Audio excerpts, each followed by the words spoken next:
No temas, pequeño rebaño. Ustedes tienen la victoria asegurada. El camino de Jesucristo, el camino de la humildad, el camino de la cruz, que es solo para unos pocos.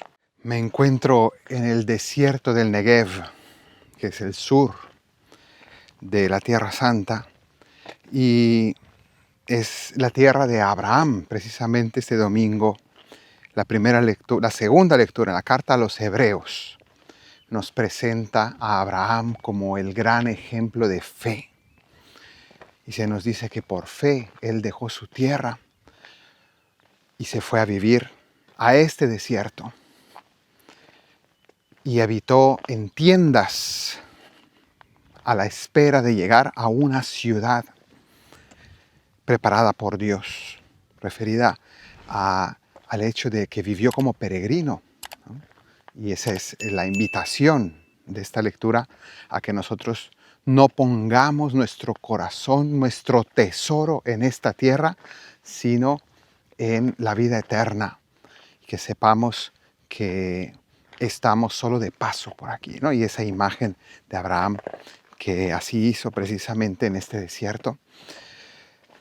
Y bueno, nos sigue hablando acerca de cómo él confió en Dios, quiso ofrecer a su propio hijo al Señor, sabiendo que el Señor cumple sus promesas de maneras insospechadas. Bueno, pues todo eso se nos cuenta, y precisamente estoy aquí en el marco de todos estos relatos. Pero hoy quisiera hablar con ustedes acerca de una serie de parábolas, que pareciera una grande, pero son 3 parábolas que el Señor nos va a contar hoy.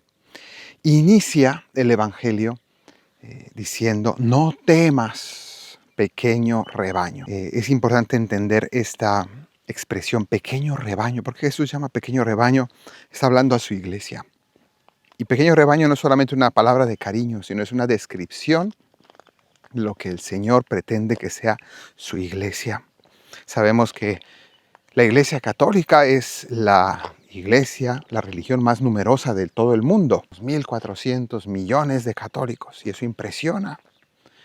Y sin embargo el Señor dice pequeño rebaño, porque está refiriéndose al hecho de que los que van a seguir su evangelio de verdad y de corazón en este mundo, pues no son las multitudes, sino que será siempre un reducido número de personas que realmente tendrán en su corazón las palabras del Señor, su estilo, su servicio, ese dar la vida, el seguir el camino de humildad y mansedumbre. Entonces, pues el Señor sabe que la iglesia está destinada a ser siempre un pequeño rebaño, una minoría, y que en el fondo esa minoría que parece que desaparece en medio de las grandes cosas de este mundo, al final esa es la que va a vencer, ¿no? Y te no temas, porque te doy el reino, dice el Señor.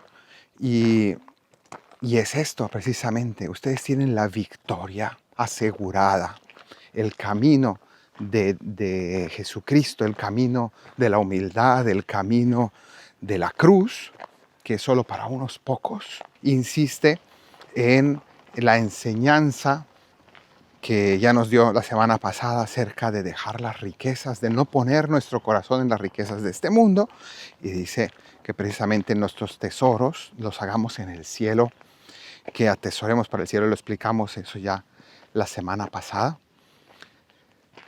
E insiste, dice: hacer tesoros en el cielo, donde la polilla no corroe, donde el ladrón no roba, donde nuestros bienes no se devalúan, donde realmente conviene invertir, porque es allí donde no vamos a perder. Ahora, los tesoros de este mundo, al final de cuentas, son sumamente frágiles, y en cualquier momento podemos perderlos, ¿no?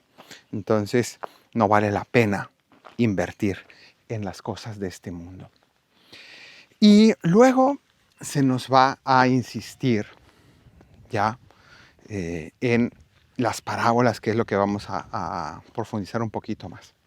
Comienza Jesús con una parábola. Aquí estamos leyendo San Lucas, como todo este año. San Lucas tiene su versión de la parábola de las 10 vírgenes. Ustedes recuerdan, en San Mateo 25 está la parábola de las 10 vírgenes, 5 prudentes, 5 necias, están esperando al novio que llegue de la boda para abrirle con las lámparas encendidas. Eso es lo que aquí nos va a decir también de manera más breve, pero es esa misma parábola que de algún modo, sin mencionar a las vírgenes, habla aquí de esperar. Nos dice que esperemos con las lámparas encendidas y con las túnicas ceñidas, ¿no? Es decir, que túnicas ceñidas es cuando se ata la ropa de manera de que uno pueda caminar rápido, que no me estorbe la ropa, ¿no? Entonces estar listos. Eso era lo que hacían para la Pascua los judíos, ¿no? De ceñirse las túnicas, listos para huir de Egipto. Bueno, pues en este sentido, saber, yo no soy de aquí, yo no me quedo aquí como Abraham, ¿no? En este desierto. Entonces, estar listos con las lámparas encendidas, en la luz en medio de la noche, ¿no? Esperando a que su Señor vuelva de la boda, para que cuando llegue le abran, ¿no? De nuevo abrir la puerta, igual que en la otra parábola. Y aquí Jesús está diciendo que precisamente ese pequeño rebaño es de aquellos que vivan, que podamos vivir a la espera, ¿no? A la espera del Señor. Y todas estas parábolas van a insistir en dos cosas. Primero, es seguro, el Señor va a llegar. No hay duda de ello. Tenemos que vivir con esa convicción, con esa seguridad. El Señor va a llegar. Pero, segundo, va a llegar, pero no sabemos cuándo. El momento es incierto, ¿no? Exactamente igual que la muerte. La muerte es cierta, segura, nadie puede dudar que vamos a morir, pero sin temor. Y inició diciendo, no temas. Entonces no es por miedo, ¿no? Sino una esperanza gozosa de decir, el Señor va a llegar, me voy a encontrar con Él, va a ser un encuentro de amor, pero tengo que vivir con mi lámpara encendida, con mi vida lista, tengo que vivir preparado. Entonces, no relajarme, no dormirme. ¿Qué significa dormirme? Dejarme llevar por las cosas de este mundo, simplemente entregarme al placer, entregarme al desorden, ¿no? Como si uno no fuera a morir o como si uno nunca fuera a volver a encontrarse con Cristo, ¿no? Perder la fe en el fondo. Aquellos dichosos los que el Señor al llegar los encuentre listos en vela, porque entonces el Señor los hará sentar en la mesa y les servirá, ¿no? Esa es en la primera parábola todavía. Él se pondrá a servirles, ¿no? Eso es lo que hizo Jesús en la última cena, ¿no? Con el lavatorio de los pies. Jesús se puso a servir, a lavarle los pies a los discípulos, y en el fondo es una muestra primero de lo que Él quiere que sea la relación entre nosotros, el servicio, lavarnos los pies los unos a los otros, pero luego también es insistir en eso que Él dijo, de yo no he venido a ser servido, sino a servir y a dar mi vida en rescate por muchos. Es una muestra también de que en el reino de los cielos, y concretamente a nivel escatológico, en el cielo, el Señor precisamente se entregará por completo a nosotros. El cielo será una recompensa en la cual Dios mismo nos dará todo su amor, todo lo que Él es. Y eso es lo que nosotros esperamos precisamente de ese momento de encuentro con el Señor. Un encuentro de amor donde Él se dará todo completamente a nosotros.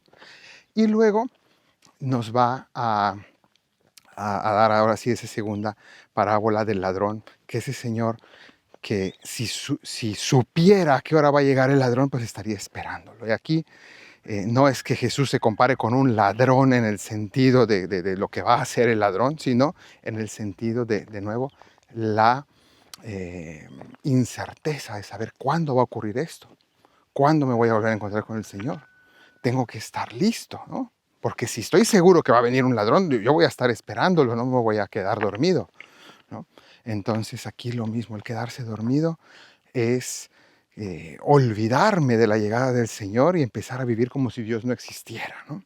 ¿Y cuántas personas viven precisamente como si Dios no existiera. Y a partir de este momento, entonces nos va a dar ya la tercera parábola, que es cuando Pedro le pregunta a Jesús, bueno, pero todo esto que estás hablando, ¿lo dices por nosotros o por la gente en general? De dos personas que están viendo ahora este video, una no está suscrita. Por favor, suscríbanse por dos motivos. Primero, pues sí, porque hace crecer el canal.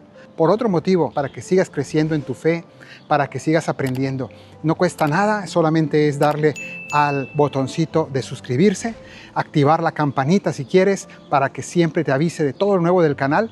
Así que suscríbete y dale like a este video. ¿No? Entonces Pedro hace esa pregunta que es muy útil porque aquí ahora Jesús por un momento va a hablar acerca de los encargados de la iglesia, especialmente de los sacerdotes, de los obispos, y va a poner las cosas más difíciles y más duras, ¿no?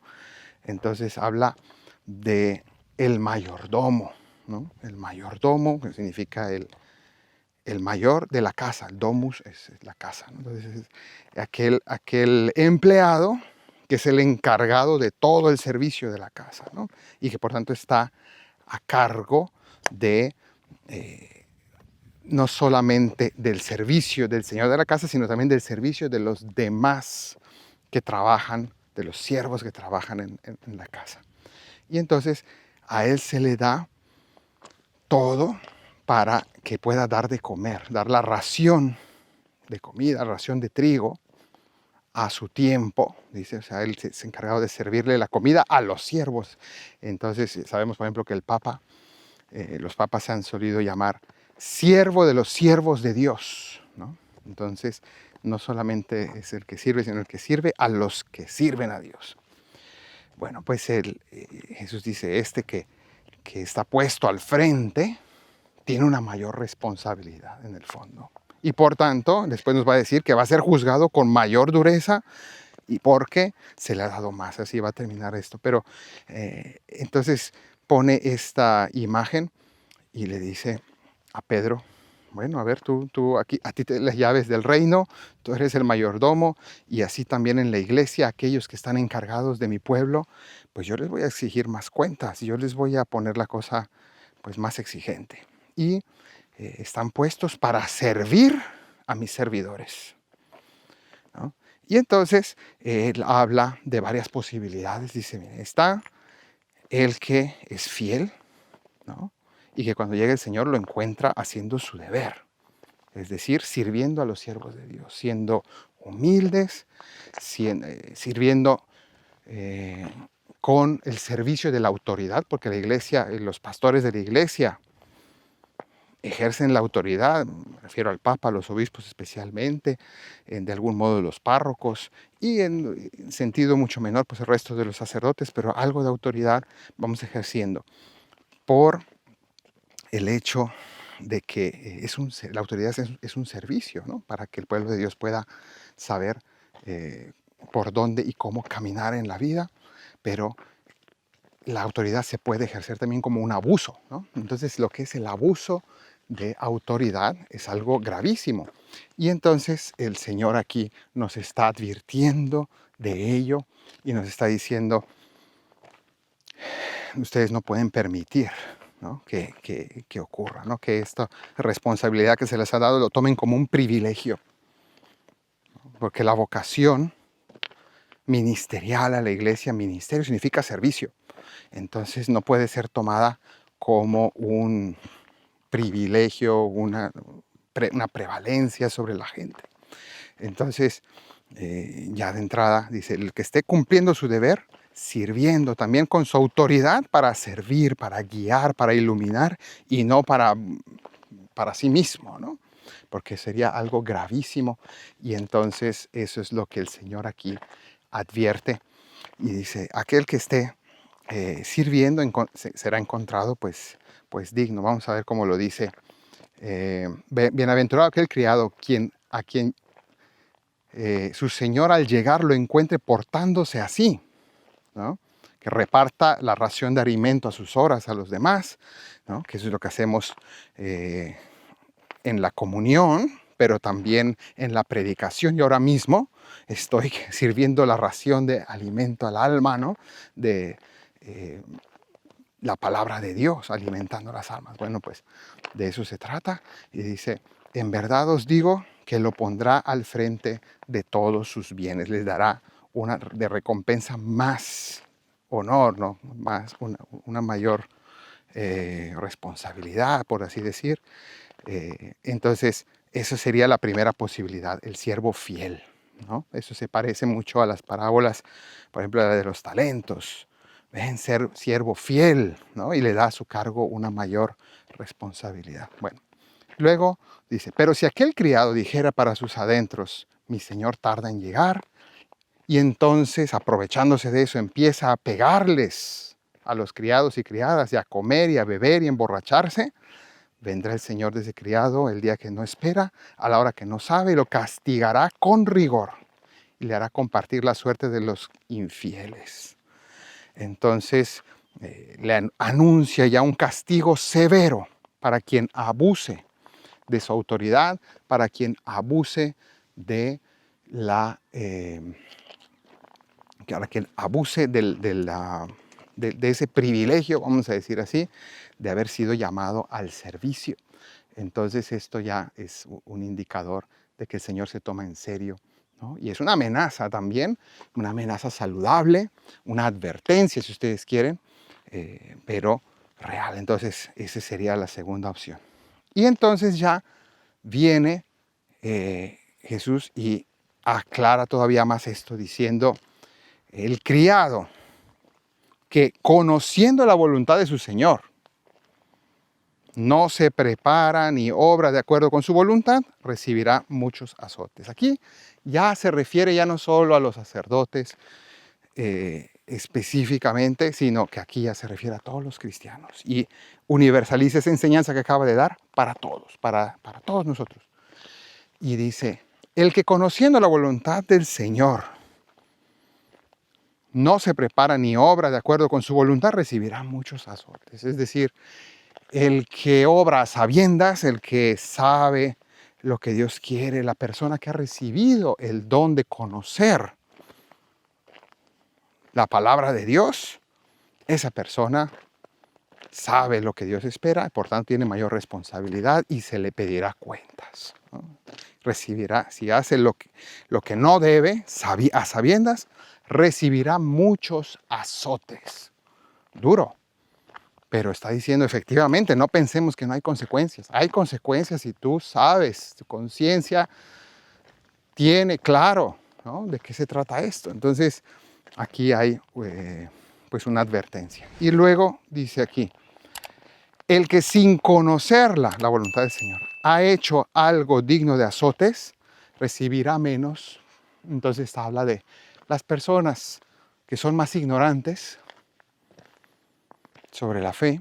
Entonces esa persona, si actuó mal, ¿no?, entonces pues recibirá menos azotes, ¿no? En plan de broma, ¿no?, se suele decir, ¿no?,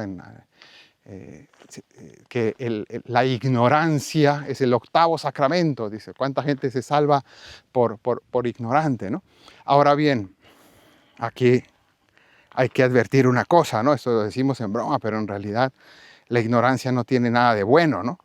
Te disculpa, sí, de muchas cosas, pero también al mismo tiempo la ignorancia arruina la vida, ¿no? Porque pues nos hace tomar caminos sin saber, ¿no? Cuántas personas hacen tantas opciones malas en su vida por ignorancia, ¿no? Entonces al final no vale la pena, ¿no? Sí, el Señor te perdonará, te disculpará la cantidad de errores y de daños que te has hecho a ti mismo y a otros por ignorante, pero el daño está hecho, ¿no? Y la ruina pues, te llega pues, por sí misma. La vida no perdona, Dios te perdona, sí, pero la vida no. Entonces las malas decisiones se pagan, ¿no?, humanamente hablando. Entonces no vale la pena. Pero sí hay que decir que el Señor aplica misericordia especial pues con las personas que han actuado pues sin saber. Sin embargo, quienes hemos recibido la fe y quienes hemos recibido la formación en nuestra fe, en la palabra de Dios, tenemos mucho de qué rendir cuentas, ¿no? Y eso es lo que aquí nos va a decir. Recibirá menos azotes, significa que también puede ser digno de castigo, castigos más leves, el Señor tendrá consideración, pero también dice, hay una consecuencia igual. Entonces, en el fondo aquí, sí, hay una advertencia de severidad. Y termina resumiendo esto con unas palabras que todos conocemos y que son importantes. Dice, al que mucho se le dio, mucho se le reclamará. Al que mucho se le confió, aún más se le pedirá. Más aún se le pedirá. Entonces, esos somos nosotros, los que mucho se nos ha dado no solo la salvación, sino el conocimiento de la voluntad de Dios, y ese conocimiento es para vivirlo y para compartirlo. El Señor nos pedirá cuentas y es una responsabilidad enorme. Lo mismo se aplica al sacerdote, al que mucho se le dio, ¿no? Una gran responsabilidad se le dio, pues mucho se le pedirá a ti como cristiano, como padre de familia, como esposo o esposa. Al que mucho se le dio, mucho se le exigirá. Entonces nos ponemos en las manos del Señor para realmente ser coherentes, como nos llama en este Evangelio el Señor a hacer. Que el Señor te bendiga desde Sión, el que hizo cielo y tierra, en el nombre del Padre y del Hijo y del Espíritu Santo. Amén.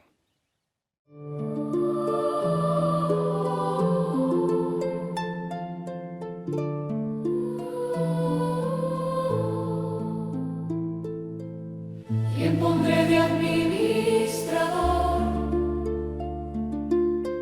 Uno fiel, lleno de prudencia, que organice a mi servidumbre y administre con diligencia, que les reparta el alimento, los atienda con gran aprecio, que los ame de corazón y que obedezca mis decretos. siervo de los siervos de Dios, De los hijos de Dios amados, los respete y los sirva siempre, porque Dios se los ha confiado.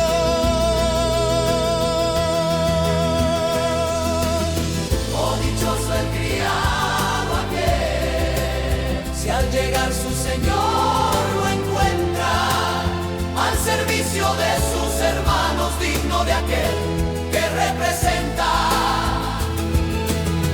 El Señor sin pensar pondrá a este servidor fiel y honesto al frente de todos sus bienes y le asignará un premio eterno. A quien mucho le fue entregado, mucho se le reclamará. A quien mucho se le ha confiado, más aún se le pedirá.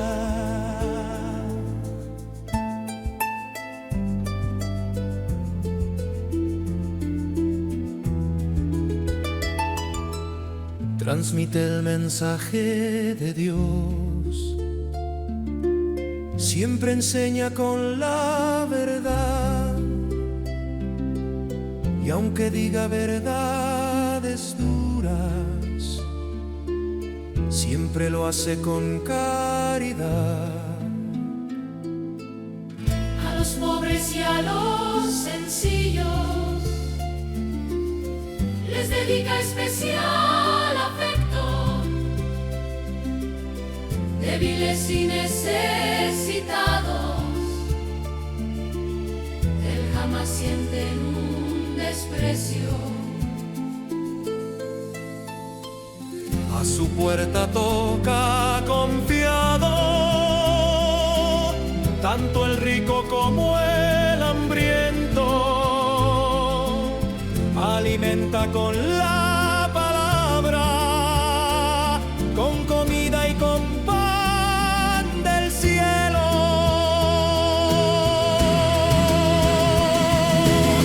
Oh, dichoso el criado aquel, si al llegar su Señor lo encuentra, al servicio de sus hermanos, digno de aquel que representa. El Señor sin pensar pondrá a este servidor fiel y honesto al frente de todos sus bienes y le asignará un premio eterno. A quien mucho le fue entregado, mucho se le reclamará. A quien mucho se le ha confiado, más aún se le pega.